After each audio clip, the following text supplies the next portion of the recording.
దాన్ని తొక్కిపెట్టిండ్రు. అత్యంత పేదవాళ్లకు సమాజంలో 2 బుక్కల అన్నం పెట్టేటటువంటి ఉపాధి హామీ పథకం ఉంటే కూడా దాన్ని కూడా మొత్తానికి బంద్ చేసి పెట్టిండ్రు. అయినా కూడా ఈ బీజేపీ బానిస ఎంపీలు ఒక్క మాట కూడా మాట్లాడరు, కనీసం పెదవులు తెరవరు. నేను ఇవాళ బీజేపీ ఎంపీలను డిమాండ్ చేస్తున్నా, సవాల్ చేస్తా ఉన్నా. మీరు తెలంగాణ తల్లి బిడ్డలైతే కనీసం భద్రాచలం దగ్గర ఒక 5 గ్రామాలు ఉన్నాయా, ఆంధ్రాలకు పోయినాయి. అవి పోతే మన రాముడి గుడి మునిగిపోతుంది. పోలవరం నిండితే భద్రాచలం మొత్తం కూడా నీళ్ళు వచ్చేటటువంటి పరిస్థితి ఉన్నది. మీకేమన్నా సిగ్గు ఎగ్గు ఉంటే తెలంగాణ తల్లి బిడ్డలైతే 8 మంది బీజేపీ తెలంగాణ ఎంపీలను ఛాలెంజ్ చేసి అడుగుతా ఉన్నా, ఆ 5 గ్రామాలను మీరు వాపస్ తెలంగాణకు పట్టుకరండి. మేం మాట్లాడినాం, జాగృతి నుండి మాట్లాడినాం, ఆంధ్ర వారికి లేఖ రాసినాం, కేంద్రానికి లేఖ రాసినాం. మరి మీరేం చేస్తున్నారయ్యా? రాముడి గుడి ఇక్కడ భద్రాచలం రాముడు కాదా? ఆయన గుడి మునిగిపోయినా మీరు మాట్లాడరా? నేను సవాల్ చేస్తా ఉన్నా భారతీయ జనతా పార్టీ ఎంపీలకు, ఖచ్చితంగా మీరు 5 గ్రామాలను తెలంగాణకు తీసుకురావాలి. ఇక బీఆర్ఎస్ పార్టీ ఉంది, ఇంకో పార్టీ. ఏముంది ఆ పార్టీలో? మొట్టమొదటి ప్రభుత్వం వచ్చింది, తొట్టతల్లి ముఖ్యమంత్రి గారు అయినరు. మంచి సాలు తీయాల్సి ఉండే, అది సామాజిక న్యాయానికి కావచ్చు, ఒక ప్రణాళిక కావచ్చు. 3 ముఖ్యమైన అంశాలతో తెలంగాణ తెచ్చుకున్నాం: నీళ్లు, నిధులు, నియామకాలు. ఏం చేసింది బీఆర్ఎస్ పార్టీ? నీళ్ల కోసం 10 సంవత్సరాలలో 1,89,000 కోట్ల రూపాయలు ఖర్చు పెట్టింది. 1,89,000 కోట్ల రూపాయలు ఖర్చు పెట్టి ఎన్ని ఎకరాలకు నీళ్ళు ఇచ్చిందంటే 14 లక్షల ఎకరాలకు నీళ్ళు ఇచ్చింది. అందులో 2 పెద్ద ప్రాజెక్టులు, ఒకటి పాలమూరు, ఇంకోటి కాళేశ్వరం. ఆ రెండిటికి కలిపి 1,21,000 రూపాయలు ఖర్చు పెట్టింది.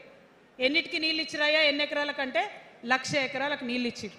ఈ మాట బాధతో చెప్తున్నా. నేను కూడా బీఆర్ఎస్ అప్పుడున్న టీఆర్ఎస్కి నేను కూడా నా రక్తాన్ని, నా చెమటని, నా సమయాన్ని కుటుంబంతో పిల్లలతో గడపాల్సిన టైంలో టీఆర్ఎస్ పార్టీ బలోపేతానికి పనిచేసిన వ్యక్తినే నేను కూడా. ఆనాటి కేసీఆర్ వేరు, ఇప్పటి కేసీఆర్ వేరు. ఆనాటి కేసీఆర్కి తెలంగాణలో చేనేత కార్మికులు చచ్చిపోతుంటే భిక్షాటన చేసిన కేసీఆర్ ఆనాటి కేసీఆర్. ఇయాలటి కేసీఆర్ మారిన మనిషి, మనిషి, మన మనిషి కాదు. ఏమైంది ఇయాలటి కేసీఆర్కి? హైడ్రాల ఇల్లు కూలిపోతుంటే అరుస్తున్నారు, అన్నా ఎక్కడున్నావు రా, వచ్చిండ్రా? రాలే. వెలుగుమట్ల ఇల్లు కూలితే వచ్చిండ్రా?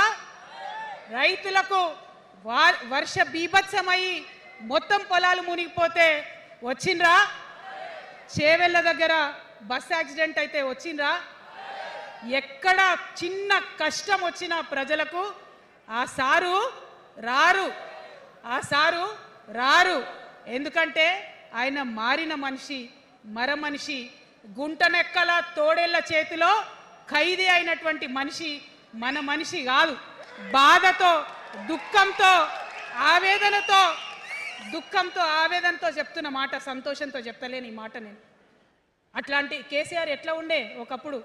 అదే ఆర్డీఎస్ అంతా పాదయాత్ర చేసి నా తెలంగాణకు నీళ్లు కావాలని అడిగినారు.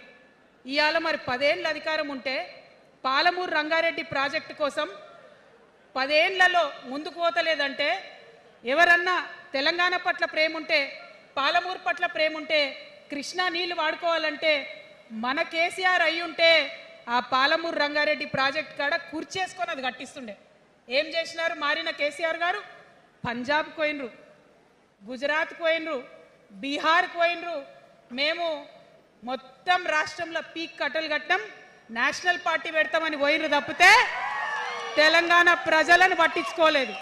పట్టించుకుని ఉంటే, కేంద్రంతో గొడవ పెట్టుకోకుండా ఉంటే ఇవాళ పాలమూరు రంగారెడ్డి పారకపోతుండేనా? నేను అడుగుతా ఉన్నా స్ట్రేట్గా. ఇన్ని రోజులు నేను ఎన్ని మాటలు మాట్లాడినా బీఆర్ఎస్ పార్టీ నాయకులు ఒక్కరు కూడా బయటకు వస్తలేరు, సమాధానం చెప్తలేరు.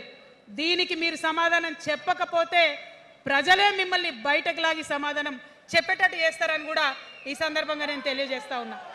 ఒకటే మాట అడుగుతున్నా, మన కేసీఆర్ అయి ఉంటే ఆనాడు తెలంగాణ బిడ్డలు కష్టపడితే బయటకు వచ్చి నా బిడ్డలకు ఇబ్బంది అవుతుందని కొట్లాడిన వ్యక్తి, సింగరేణి గనిలో ఒక కార్మికుడు చనిపోతే అక్కడి దాకా పోయి చూసి వచ్చినటువంటి వ్యక్తి. మరి తెలంగాణ వచ్చినాక ఏమైందా ప్రేమ? అధికారం ముందు మమకారం తగ్గిపోయిందా? ఏం జరిగిందని నేను అడుగుతా ఉన్నా. ఎందుకు ఈ మాట చెప్తా ఉన్నా అంటే ప్రేమ నాకు కూడా ఉంది. నాకు తండ్రి కావచ్చు, అది వేరే విషయం. కానీ ఒక రాజకీయ నాయకుడిగా వారు ఈ మధ్య రాజకీయ పరిణితి కోల్పోయి మాట్లాడుతూ ఉన్నారు. కేటీఆర్ గారు మాట్లాడిందంటే ఓకే అనుకోవచ్చు, ఆయనకు పెద్ద తెలియదు పాపం. కానీ కేసీఆర్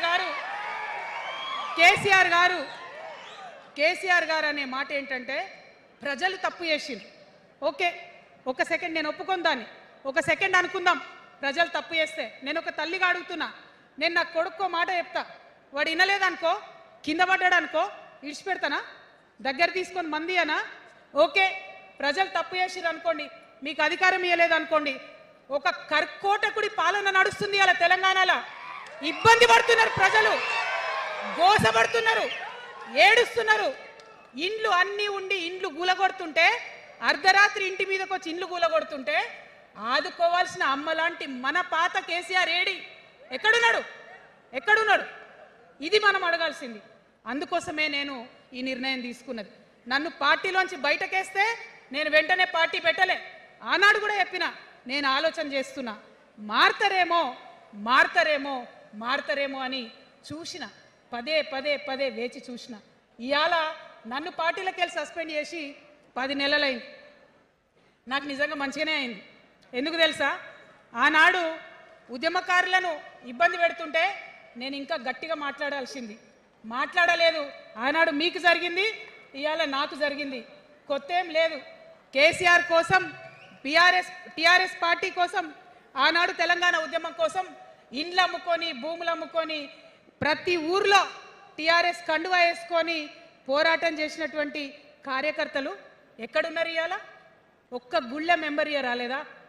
ఒక్క గుడి చైర్మన్ ఇయర్ రాలేదా? తెలంగాణను వ్యతిరేకించి ఉద్యమాన్ని తొక్కిపట్టి మన మీద లాఠీలు పెట్టి కొట్టినటువంటి వాళ్ళకి తీసుకొచ్చి ఎమ్మెల్యే సీట్లు ఇచ్చి వాళ్ళ అనుచరులు వచ్చి మిడతల దండలాగా మన కార్యకర్తల మీద పడితే తల్లి కోడి కాపాడుకున్నట్టు పిల్లల్ని కాపాడుకోవాల్సిన మన కేసీఆర్ ఏడబోయింది. వచ్చిందా ఎవరికన్నా పదవులు? ప్రతి సంవత్సరం రాష్ట్రం మొత్తంలో పోస్టులు నింపితే 6,000 పైచీలకు నామినేటెడ్ పోస్టులు వస్తాయి తెలుసా? అంటే 10 ఏళ్లలో 2 ఏళ్లకోసారి నామినేటెడ్ పోస్టులు వేసిన ఒక 30,000 మందికి దాదాపుగా ఏదో ఒక గౌరవం. ఏం కావాలి మనకు ఉద్యమకారులకు చెప్పండి? ఏం కావాలి? కండువా వేసుకొని పిచ్చోళ్ళ లెక్క తిరిగినందుకు, మన ఇంటోళ్ళని ఇడిచిపెట్టి తిరిగినందుకు ఇంత మర్యాద కావాలి. మా సార్ నన్ను గుర్తుపట్టిండా, మా పార్టీ నన్ను గుర్తుపట్టింది, నాకేదో చిన్న పదవి ఇచ్చిరని చెప్పుకుంటే ఒక మర్యాద ఉంటుంది. వచ్చిందా మనకు ఆ మర్యాద? ఎక్కడన్నా వచ్చిందా? ఆనాడు అవహేళన చేసిర్రు, పార్టీలకు వచ్చి మళ్ళీ అవహేళన చేసిండ్రు. అంటే ఎప్పుడైతే అధికారం వచ్చిందో అప్పుడు అమ్మతనం పోయింది, ఎప్పుడైతే అధికారం వచ్చిందో అప్పుడు మమకారం పోయింది. అందుకే అంటున్నా, ఆయన మన కేసీఆర్ కాదు, మారిన కేసీఆర్, మరబొమ్మ లాంటి కేసీఆర్. కాబట్టే ఇవాళ నేను నిలబడి యుద్ధం చేస్తా ఉన్నా. ఈ గడ్డకు ఈ తెలంగాణ రాష్ట్రానికి ప్రాణాలు అడ్డం పెట్టుకొని మన ప్రజలను కాపాడాల్సినటువంటి వ్యక్తులు కావాలి, అటువంటి సైన్యం కావాలి. సైన్యం అయిదామా? సిద్ధంగా ఉన్నారా? ఎట్లయితే ఉద్యమం అప్పుడు కడుపు కట్టుకొని కాలు కట్టుకొని పనిచేసినామో ఇప్పుడు అట్లా పనిచేయాల్సినటువంటి అవసరం ఉన్నది. ఇవాళ ఒక్క పాలమూరు రంగారెడ్డి కాదు, కాళేశ్వరంలో జరిగినటువంటి అవినీతి. ఒక మాట ఆలోచించాలి. మన కేసీఆర్ అయితే ఏమన్నాడు అప్పుడు ఉద్యమంలో? నా బిడ్డ కానీ నా కొడుకు కానీ తప్పు చేస్తే తీసి పారేస్తా పార్టీలకు వెళ్ళన్నారు. ఇవాళ నేనేం చేసిందే మీకు తెలియదా? నేనేం చేసిన? కాళేశ్వరంలో అవినీతి జరిగిందన్నమాట చెప్పిన. అంటే అవినీతి జరిగిందని చెప్పిన నన్ను బయటేసి అవినీతి చేసిన పందికొక్కుల్ని పక్కన కూర్చోబెట్టుకున్నారు చూడు. అది మన కేసీఆర్ కాదు. ఆత్మలేని మరబొమ్మ ఇప్పుడున్న కేసీఆర్. మన కేసీఆర్ కాదు. మన కేసీఆర్ అయితే కళ్ళెత్తి చూసే ధైర్యం ఉండకుంటుండే, కాళ్ళు మొక్కేటటువంటి తత్వం ఉంటుండే. ఇవాళ అది మన కేసీఆర్ కాదు. కాబట్టే ఎదురుగా నిలబడి కొట్లాడతా. నాతో కలిసి వస్తారా? సిద్ధమేనా? ఇవాళ బీఆర్ఎస్ పార్టీ చేస్తున్నటువంటి అనేక తప్పులు, అనేక అంశాలు ఉన్నాయి. ఒకటి కాదు, రెండు కాదు. ఇది ప్రారంభం మాత్రమే. మొదలు పెట్టినాం, జస్ట్ ఇల్లలికినాం. In front there is crocodiles festival. తర్వాత తర్వాత చాలా చెప్పేది ఉంది, అప్పుడు చెప్దాం. ఇప్పుడు ఏం జరుగుతుంది ఈ రాష్ట్రంలో? ఒక కర్కోటకుడు ఆయన పరిపాలన జరుగుతుంది. బాధ అనిపిస్తుంది ఒక పొలిటికల్ లీడర్ని కర్కోటకుడు అనాలంటే. కానీ అనక తప్పని పరిస్థితి. ఎందుకంటే మొన్న ఖమ్మంలో వెలుగుమట్లలో అన్ని పర్మిషన్స్ ఉన్నాయి, అన్ని కాయిదాలు ఉన్నాయి. అర్ధరాత్రి పోయి ఇల్లు కూలగొడితే ఒక నిండు గర్భిణి టెన్షన్తోని అబార్షన్ అయిపోతే ఆ తండ్రి ఏడ్చిన ఏడ్పులు, ఆ తండ్రి రోదన ఇంకా కూడా ఈ చెవులకు వినబడుతుంది. కాబట్టి ఇప్పుడున్న సీఎంని కర్కోటకుడనే అంట, హిట్లర్ అనే అంట. 2 నెలల చిన్న పాప పసికందు కుమ్మెర గ్రామంలో చచ్చిపోతే ఇప్పటి వరకు కూడా కేసు పెడతలేరు. హోంమంత్రి కూడా ముఖ్యమంత్రే, ఆయనకు తీరిక లేదు పాపం. చిన్న పసికందు చచ్చిపోతే ఇప్పటి వరకు కేసు పెడతలేరు. అందుకే అంటున్నా, కర్కోటకుడైనటువంటి సీఎం పరిపాలనలో ఉన్నాం. ఖచ్చితంగా కొట్లాడాల్సిందే. మనం ఏదైతే గురుకులాలు ఉన్నాయో వాటిలో విషం పెట్టి పిల్లల్ని చంపుతా ఉన్నారు. అయినా సరే విద్యాశాఖ మంత్రిగా ఉన్న సీఎం మాట్లాడతలేడు. అందుకే కర్కోటకుడు అంటా ఉన్నాం, అందుకే హిట్లర్ అంటా ఉన్నాం. కర్ల రాజేష్ అనేటటువంటి దళిత యువకుడు కస్టడీలో చచ్చిపోతే ఇప్పటి వరకు కూడా దానికి బాధ్యులైన పోలీసులను ఏం చర్యలు తీసుకోలేదు వాళ్ళ మీద. అందుకే కర్కోటకుడు అంటా ఉన్నాం, అందుకే హిట్లర్ అంటా ఉన్నాం. పిడికిలి బిగించి ఇప్పుడున్నటువంటి రాక్షస కాంగ్రెస్ పైన ఖచ్చితంగా కొట్లాడతాం, అందరికన్నా ఎక్కువ కొట్లాడతాం. ఇప్పుడు మనమే ప్రధాన ప్రతిపక్షం అవుతాం, 2 ఏళ్ల తర్వాత మనమే అధికార పక్షం అవుతాం. ఖచ్చితంగా అధికారంలోకి వస్తాం. ఎందుకోసం వస్తాం అంటే నేను ఒక మాట చెప్పాలి. అందరినీ మనం మాటలు అంటున్నాం కదా, we are opposing everybody, we are criticising everybody. But what is the solution? Don't oppose without propose అని కాన్షీరామ్ గారు చెప్పారు, నేను చెప్పలే. డోంట్ అపోజ్ వితౌట్ ప్రపోజ్ అని. సో నేను కొన్ని ప్రపోజల్స్ తెలంగాణ ప్రజల ముందు పెట్టాలనుకుంటున్నా. నేను ఈ 3 పార్టీలు అధర్మంతో నిండిపోయినాయి, అవినీతితో నిండిపోయినాయి, బంధుప్రీతితో నిండిపోయినాయి, కుటుంబ అవినీతి పరిపాలనతో నిండిపోయినాయి. కాబట్టి నేను ఒక ప్రపోజల్ చెప్తున్నా. ఈ 3 పార్టీల మీద ఆనాడు భగవంతుడు శ్రీకృష్ణుడు చెప్పినట్టు పాంచజన్యం, ఆయన శంఖం పేరు, యుద్ధంకి ముందు పాంచజన్యం ఎట్లయితే పూరిస్తారో మనం కూడా పాంచజన్యం పూరిద్దాం. ఒక 5 అంశాలను ప్రధానంగా తీసుకుందాం. ఆ 5 అంశాల కోసం ఇప్పుడు కొట్లాడదాం. రేపు ప్రభుత్వంలోకి వచ్చిన తర్వాత మన ప్రజలకు ఇద్దాం. ఏం అంశాలు అవి? మొట్టమొదటిది విద్య. ఇవాళ గవర్నమెంట్ స్కూల్స్ అంటే ఆనాడు కేసీఆర్ గారు స్కూల్ బంద్ చేసుకుంటూ వచ్చారు, అదే రేవంత్ రెడ్డి గారు కొనసాగిస్తున్నారు. ఎక్కడా కూడా ప్రభుత్వ పాఠశాలలలో వసతులు లేవు. వాష్రూమ్ ఉండదు, వాచ్మెన్ ఉండడు, అటెండర్ ఉండడు. పిల్లలే పోయి బెల్లు కొట్టుకోవాలి, పిల్లలే పోయి బాత్రూమ్లు కడుక్కోవాలి, మంచినీళ్ళు ఉండవు.